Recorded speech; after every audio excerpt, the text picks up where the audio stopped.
الصلاة والسلام على رسول الله اما بعد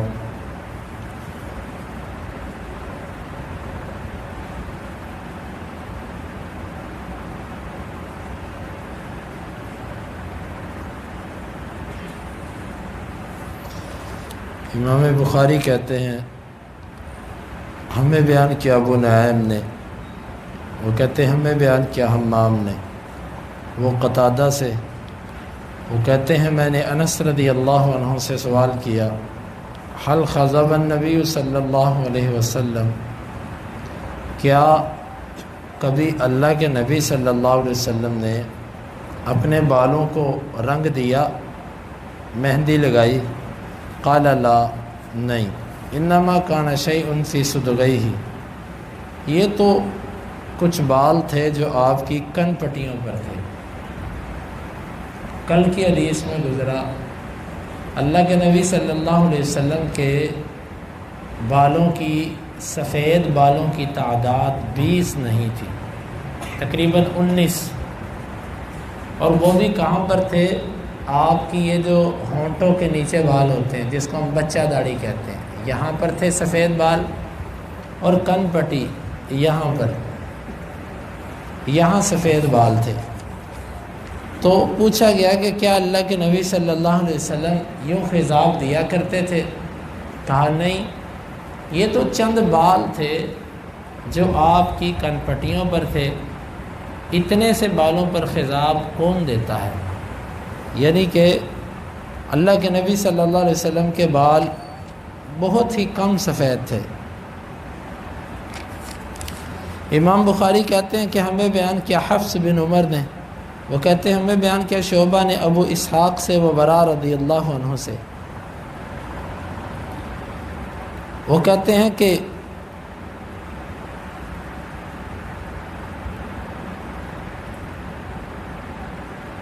کان النبی صلی اللہ علیہ وسلم مربوعا بعیدا ما بین المنکبین، اللہ کے نبی صلی اللہ علیہ وسلم وہ درمیانے قد کے تھے، اور آپ کے جو کندھے تھے یہ ذرا چوڑے تھے، جس کو چھاتی کہتے ہیں، چھاتی کا بڑا ہونا، کندھے چوڑے تھے۔ لہو شعر یبلغ شحمۃ اذنہ، اور آپ صلی اللہ علیہ وسلم کے سر کے بال ہوتے تھے جو آپ کے کانوں کی نیچے والی لو جو ہوتی ہے، یہ نرم حصہ یہاں تک پہنچتے تھے۔ وَرَأَيْتُهُ فِي حُلَّةٍ حَمْرَاء، میں نے آپ کو سرخ رنگ کے جبے میں دیکھا۔ لَمْ أَرَ شَيْئًا قَطُّ أَحْسَنَ مِنْهُ، میں نے کبھی آپ سے زیادہ حسین اور خوبصورت چیز نہیں دیکھی۔ وقال یوسف بن ابی اسحاق عن ابیہ، یوسف بن اسحاق اپنے والد سے بیان کرتے ہیں الی منکبیہ، اس کے لفظ ہیں الی منکبیہ، دونوں کندھوں تک آپ کے بال تھے۔ اور امام بخاری کہتے ہیں ہمیں بیان کیا ابو نعیم نے، وہ کہتے ہیں ہمیں بیان کیا زہیر نے ابو اسحاق سے، وہ کہتے ہیں برا رضی اللہ عنہ سے پوچھا گیا اکان وجہ النبی صلی اللہ علیہ وسلم مثل السیف، کہ اللہ کے نبی صلی اللہ علیہ وسلم کا چہرہ مبارک تلوار کی طرح تیکھا تھا، تیز تھا؟ قال لا بل مثل القمر، بلکہ آپ کا جو چہرہ تھا وہ چاند کی مثل تھا۔ اللہ کے نبی صلی اللہ علیہ وسلم، ان دونوں حدیثوں میں آپ کی 3 صفات کا ذکر کیا گیا۔ نمبر 1 تو پیچھے گزر گیا کہ آپ صلی اللہ علیہ وسلم کا قد نہ اتنا لمبا تھا اور نہ اتنا پست تھا کہ وہ عیب بنے، درمیانہ قد۔ اور دوسری چیز یہ کہ آپ کے بال تھے، آپ صلی اللہ، عربوں کا ایک بڑا جو اچھا انداز تھا وہ یہ تھا، وہ اپنے بالوں کو چھوڑتے تھے بڑا۔ اللہ کے نبی صلی اللہ علیہ وسلم کی زندگی بھر بال بڑے رہے، یا کندھوں کے برابر، یا کانوں اور کندھوں کے درمیان، یا کانوں کی نیچے والی لو تک۔ لما، جمہ اور وفرہ، یہ 3 نام ہیں ان بالوں کی اقسام کے۔ آپ نے ہمیشہ یوں بال رکھے، آپ نے سر منڈوایا صرف اور صرف عمرہ کے موقع پر، یا حج کے موقع پر۔ اس کے علاوہ اللہ کے نبی صلی اللہ علیہ وسلم سے سر منڈوانا ثابت نہیں ہے۔ ضرورت کے تحت منڈوایا جا سکتا ہے، جس طرح کہ علی رضی اللہ عنہ اکثر اپنا سر منڈوا کے رکھتے تھے، اور اس کی وجہ یہ تھی کہ وہ اللہ نے ان کو بہت قوت دے رکھی تھی، اور وہ بہت زیادہ غسل کرتے تھے حقوق زوجیت کی وجہ سے۔ تو ایک تقوی کی علامت یہ تھی کہ وہ ڈرتے تھے کہ میرا کوئی سر کا بال خشک نہ رہ جائے، تو وہ کہا کرتے تھے من ثم عادیت رأسی، میں نے اپنے سر سے دشمنی کی ہی اس لیے ہے کہ مجھے غسل زیادہ کرنا پڑتا ہے، میرے سر کا کوئی بال خشک نہ رہ جائے۔ جواز ہے، لیکن ہر وقت گنجا رہنا، اس کو آپ نے خارجیوں کی علامت بیان کیا، سیماہم التحلیق، جو خوارج ہوں گے ان کی علامت سر منڈوانا، گنجا رہنا۔ بہرحال اللہ کے نبی صلی اللہ علیہ وسلم کا جو عمل تھا وہ بال بڑے رکھنا، آپ کے بڑے بال تھے۔ آج ہمارے نوجوان نسل فیشن کرتی ہے، لیکن بالکل الٹ۔ اگر آپ نے فیشن کرنا ہے تو اسلامی فیشن کریں جس میں سنت بھی ہے اور خوبصورتی بھی ہے۔ بال بڑے خوبصورت لگتے ہیں، بچے کو بھی، بڑے کو بھی، بزرگ کو بھی۔ لوگ اب الٹا چل پڑے ہیں، پیچھے سے بڑا رکھنے کی بجائے پیچھے سے چھوٹا کروا دیتے ہیں۔ یہ بالکل الٹا طریقہ ہے۔ اگر کم از کم آپ بڑے نہیں رکھنا چاہتے تو کم از کم یہ پھر بالوں کا جو اتار چڑھاؤ ہے یہ تو نہ کریں۔ قضا ایک چیز یہ ہوتی ہے کہ یحلق بعض الراس ویترک بعض، سر کے بعض حصے کو مونڈ دیا جائے اور بعض کو ترک کر دیا جائے۔ لیکن آج کے ہمارے جو لوگ کرواتے ہیں وہ کٹنگ یہاں سے کروا دیتے ہیں، یہاں سے چھوٹے چھوٹے کروا دیے، اوپر سے بڑے رہنے دیے۔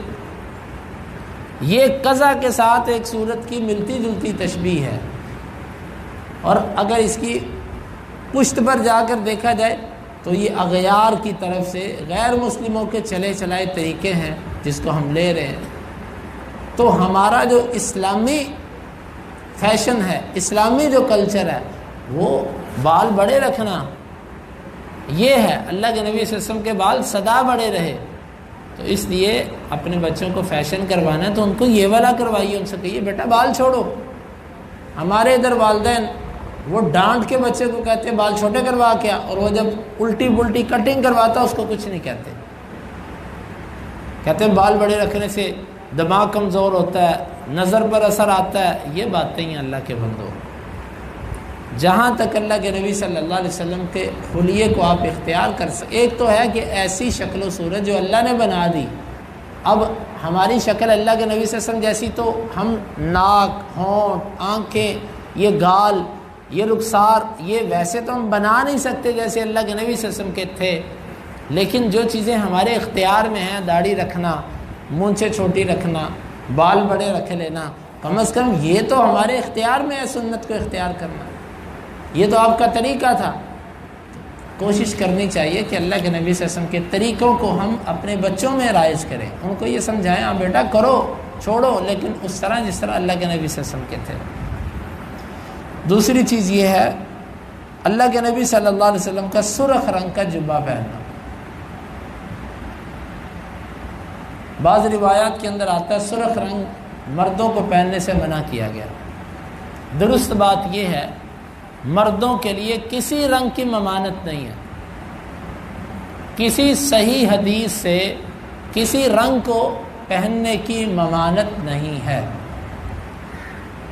البتہ ایک زعفرانی رنگ، وہ اصل میں ایک بوٹی تھی، اس بوٹی سے رنگا ہوا لباس آپ صلی اللہ علیہ وسلم نے منع کیا، وگرنہ کسی قسم کے رنگ کی ممانعت نہیں ہے۔ راجح قول یہ ہے کہ ہر طرح کا کپڑا مرد، ہر رنگ کا کپڑا مرد پہن سکتا ہے، صرف اتنی ہے کہ عورتوں کی مشابہت نہ بنے۔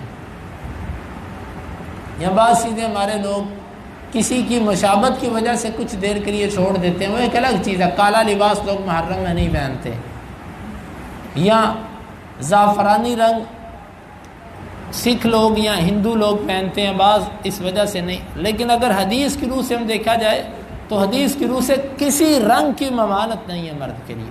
ایسی جتنی روایات ہیں سند میں کمزوری ہے، صحیح سند سے ایک بھی ممانت کی روایت اللہ کے نبی صلی اللہ علیہ وسلم سے ثابت نہیں کہ آپ نے کسی رنگ کو پہننے سے منع کیا ہو. آپ کالا لباس پہنیں، آپ سرخ لباس پہنیں، آپ سفید پہنیں، آپ کسی طرح کا پہنیں، اصل اباحت ہے، جائز ہے. تو یہ صحابی کہتا ہے میں نے اللہ کے نبی صلی اللہ علیہ وسلم کو سرخ رنگ کے جبے میں دیکھا. اب جس کا رنگ گلابی ہو، سفید گلابی مائل، اور پھر اس نے سرخ رنگ کا جبہ پہنا ہو تو یہ تو بہت اٹھتا ہے رنگ، بہت پیارا لگتا ہے یہ رنگ.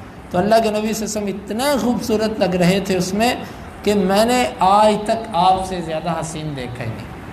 ہم کہتے ہیں کہ یہ لباس اللہ کے نبی صلی اللہ علیہ وسلم کے جسم پر آ کر لباس خوبصورت ہوتا تھا. آپ لباس میں خوبصورت نہیں لگتے تھے، لباس آپ پر خوبصورت لگتا تھا، کیونکہ آپ تو تھے ہی حسن و جمال کے کمال پر. اور اسی طرح اللہ کے نبی صلی اللہ علیہ وسلم کا تیسرا وصف اس حدیث میں آپ کا چہرہ مبارک. آپ کا جو چہرہ ہے یہ چاند کی طرح تھا، روشن چمکتا ہوا. اور یہ جو چہرے پر روشنی اور چمک ہوتا ہے یہ انسان کے اطمینان کی علامت ہوتی ہے. چہرے پر نور اس وقت آتا ہے جب انسان اندر سے مطمئن ہوتا ہے. اندر سے مطمئن کب ہوتا ہے؟ جب وہ اللہ کے حقوق بھی ادا کرتا ہے، لوگوں کے حقوق بھی ادا کرتا ہے. جب کوئی بندہ اللہ کے حقوق میں، لوگوں کے حقوق میں کمی کرتا ہوتا ہے نا، اس بندے کے چہرے پر نور نہیں آتا. یہ اللہ کے نبی صلی اللہ علیہ وسلم کا چہرہ مبارک تھا. ہمیں چاہیے ہم جہاں تک ممکن ہو اللہ کے نبی صلی اللہ علیہ وسلم جیسی مشابہت اختیار کریں. اللہ تعالی ہمیں آپ کی سنتوں کو اختیار کرنے کی توفیق عطا فرمائے.